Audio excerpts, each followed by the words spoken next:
আসসালামু আলাইকুম সবাইকে। গরম ভাতের সাথে পেঁয়াজকলির এই তেল জালটা খেতে কিন্তু দারুণ লাগে।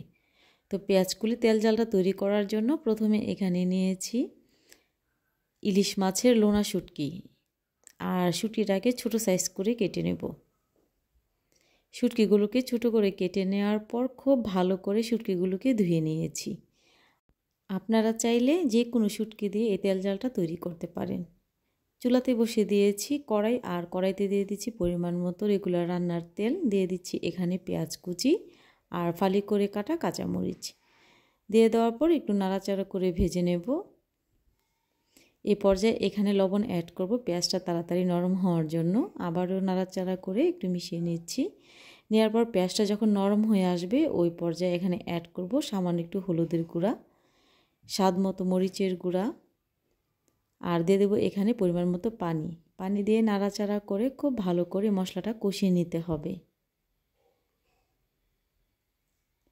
সামান্য একটু কষিয়ে নেওয়ার পর এখানে দিয়ে দেবো আস্ত রসুনের কিছু কোয়া, আর কোয়াটা দিয়ে দেওয়ার পর আবারও নাড়াচাড়া করে নিচ্ছি।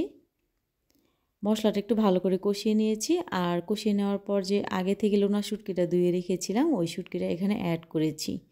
লোনা শুটকিতে প্রচুর পরিমাণ লবণ থাকে, তাই লবণের পরিমাণটা আপনারা একটু বুঝে শুনে দেবেন। তো একটু ভালো করে কষিয়ে নিচ্ছি।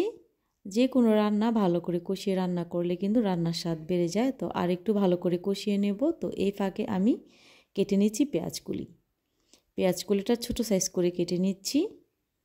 আপনারা চাইলে আরেকটু ছোট করে কেটে নিতে পারেন, অথবা পেঁয়াজকলিটা আরেকটু বড় করেও কেটে নিতে পারেন।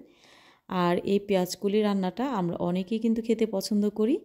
আমরা এক একজন এক এক রকম করে পেঁয়াজকলিটা রান্না করে থাকি। তো পেঁয়াজকলিটা কেটে নেওয়ার পর খুব ভালো করে ধুয়ে নিয়েছি, আর ধুয়ে নেওয়ার পর মশলার মধ্যে দিয়ে দিচ্ছি। দিয়ে দেওয়ার পর আবারও নাড়াচাড়া করে নিচ্ছি। নাড়াচাড়া করে সবগুলো উপকরণ একটু ভালো করে মিশিয়ে নিচ্ছি। পেঁয়াজকলি থেকে অনেকটা পানি উঠে আসবে, তাই এখানে পানি দেওয়ার কোনো প্রয়োজন নেই। নাড়াচাড়া করে একটু মিশিয়ে নিয়েছি, আর নেওয়ার পর দেখতেই পাচ্ছেন আপনারা অনেকটা পানি উঠে এসেছে। তো আবারও নাড়াচাড়া করে নিচ্ছি। পানিটা যখন সম্পূর্ণ শুকিয়ে যাবে এভাবে করে নাড়াচাড়া করে তারপর এই তেল জালটা রান্না করতে হবে। রেসিপি ভালো লাগলে শেয়ার করার অনুরোধ রইল। শীতের দিনে গরম ভাতের সাথে এই পেঁয়াজকলি ভুনাটা খেতে কিন্তু অসাধারণ মজা লাগে। তো আমার তো ভীষণ পছন্দের। আপনাদের এই রান্নাটা কেমন লাগে কমেন্ট করে জানাতে ভুলবেন না।